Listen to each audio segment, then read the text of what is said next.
सच्चिदानन्दरूपाय विश्वोपत्यादिहेतवे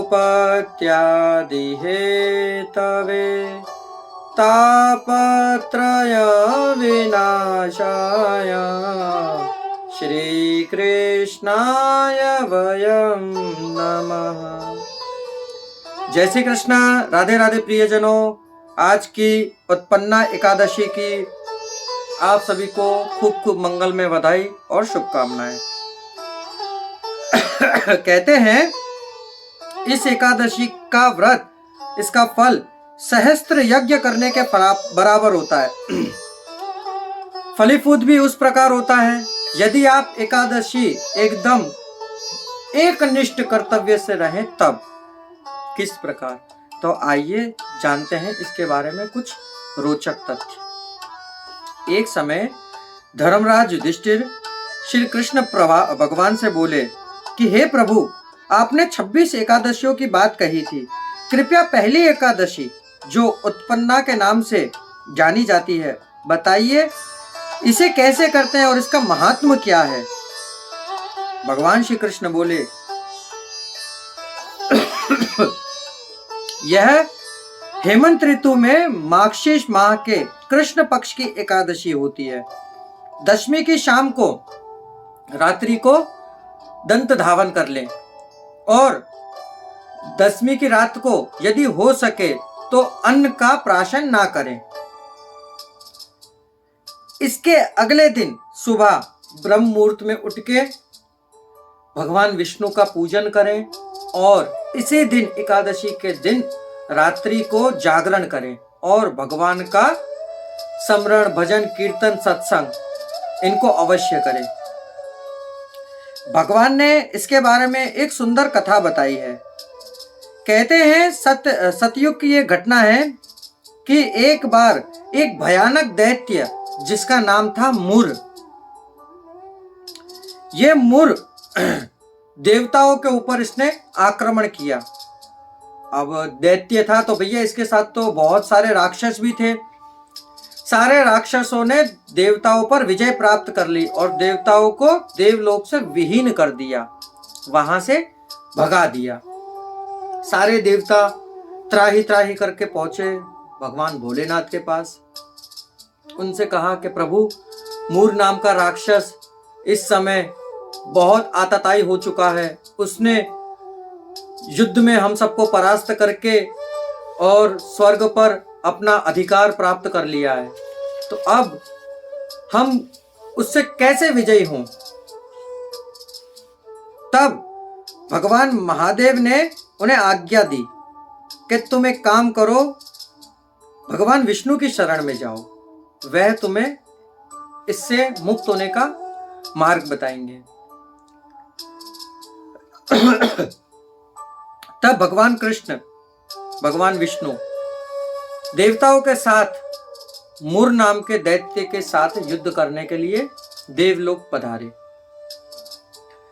जब भगवान देवलोक पधारे तब भगवान पहले युद्ध के लिए नहीं गए। देवताओं ने और दानवों ने घमासान युद्ध किया। युद्ध करीबन 3 महीने तक चला। फिर स्वयं भगवान विष्णु इस युद्ध में आए। तब उन्होंने अपने सुदर्शन से और उनके पास जो गदा है कौमुद की, उससे युद्ध किया।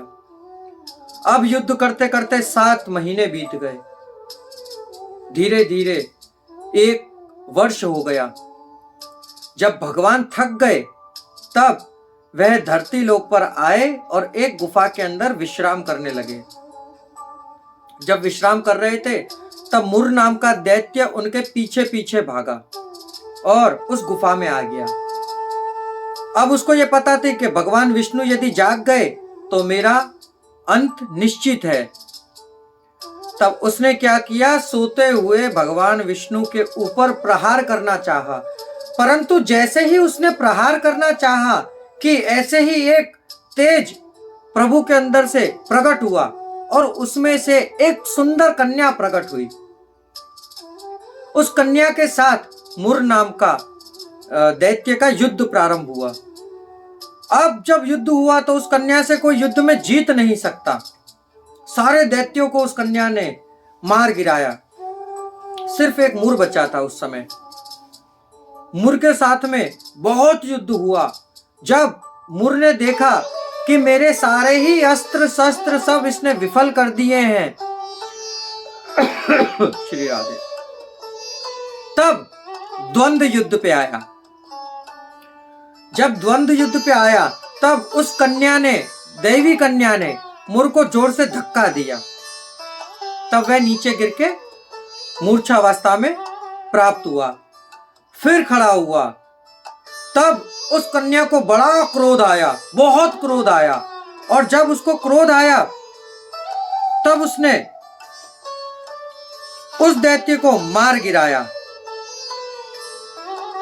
जब दैत्य को मार गिराया, ऐसे ही भगवान जाग गए, नींद टूटी। जब भगवान विष्णु की नींद टूटी तो उस दैत्य को मृत अवस्था में देखा। वह आश्चर्यपूर्वक सोचने लगे कि इस दैत्य को किसने मार दिया।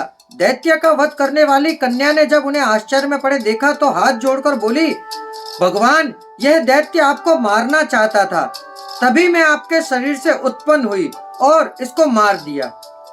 भगवान चतुर्भुज रूपधारी श्री विष्णु बड़े ही प्रसन्न हुए और कहा, बालिके, तुमने तीनों लोकों के देवताओं को दुख पहुंचाने वाले इस दैत्य का वध करके उन्हें सुख पहुंचाया है, अतः मैं तुम पर बहुत प्रसन्न हूँ। तुम मुझसे अपनी इच्छा के अनुसार वर मांगो।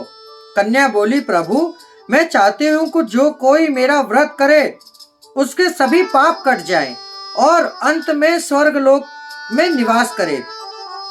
जो मनुष्य मेरे दिन या रात्रि में केवल एक बार भोजन करे, केवल एक बार,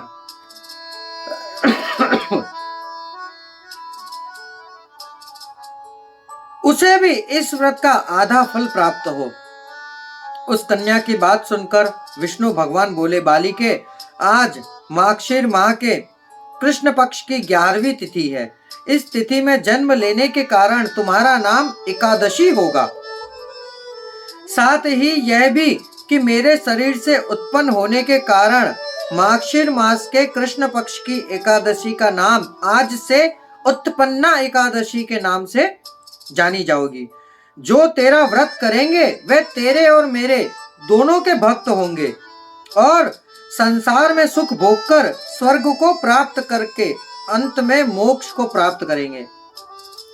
इस व्रत का फल सब तीर्थों के समान बहुत श्रेष्ठ होगा। यह कहकर भगवान विष्णु अंतर्ध्यान हो गए। प्रभु के ऐसे प्रिय वचनों को सुनकर वह एकादशी नाम की कन्या भी बहुत प्रसन्न हुई। कहते हैं, एकादशी के दिन, आज के दिन यदि कोई विवाहित है तो उन्हें पति पत्नी को साथ में समागम ना करके भगवान का चिंतन, सत्संग अवश्य करना चाहिए। सत्संग तो नित्य प्रति ही करना अति आवश्यक है। आप लोग अपने घर में सुबह का एक समय बनाइए, दोपहर का समय बनाइए या रात्रि का, सिर्फ आधा घंटा 30 मिनट, 24 घंटों में से मात्र 30 मिनट, आधा घंटा आप प्रभु को अर्पण करिए और फिर 2 महीने करने के पश्चात उसका फल आप स्वयं देखेंगे कि क्या है। प्रियजनों, ये थी उत्पत्ता एकादशी की कथा। अब यदि आपको ये कथा आनंद पूर्वक लगी हो तो हमारे चैनल को सब्सक्राइब कर दीजिए, जिससे और हम आपको नित्य की एकादशियों की कथा बताएंगे। घर बैठे ही आप श्रवण कर सकते हैं। तो हमारे चैनल को सब्सक्राइब करके बेल आइकन बटन को दबा दीजिए। अब इस दास को आज्ञा दीजिए। जय श्री कृष्णा, राधे राधे।